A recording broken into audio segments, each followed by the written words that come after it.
రామాయణం తర్వాత హనుమంతుడు ఎక్కడికి వెళ్ళాడు?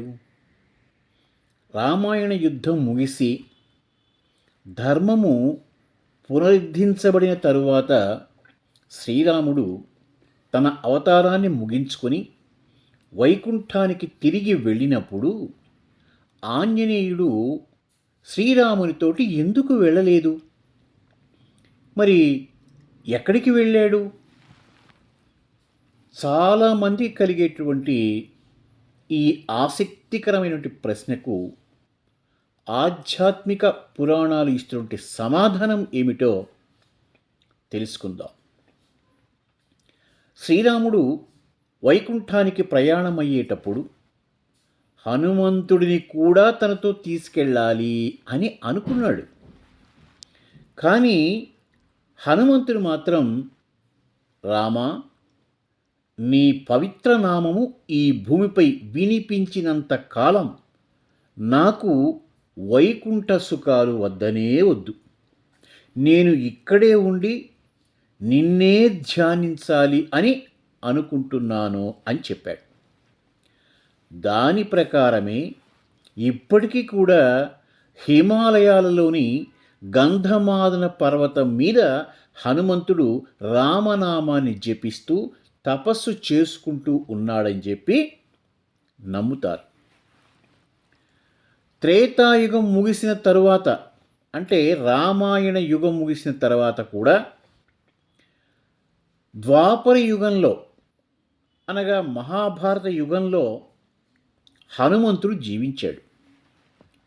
తన సోదరుడైనటువంటి భీముని యొక్క గర్వాన్ని అణచడానికి అడవిలో ఒక వృద్ధ వానరుడి రూపంలో వచ్చి బుద్ధి చెప్పాడు.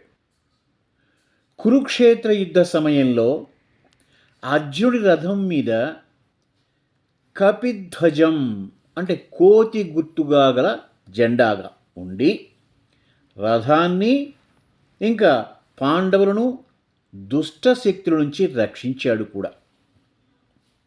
హిందూ ధర్మంలో ఎన్నటికీ కూడా మరణము లేనటువంటి 7 చిరంజీవులలో హనుమంతుడు ఒకడు.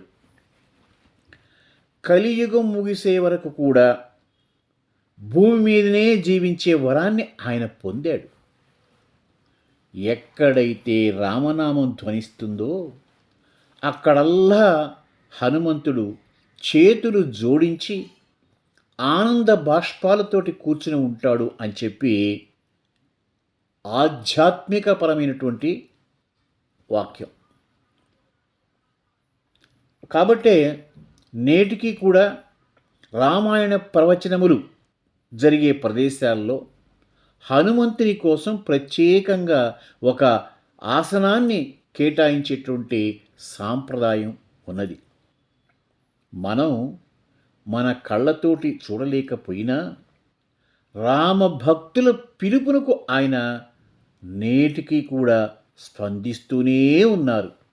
ఇది సత్యము పునఃసత్యం. జై హనుమాన్.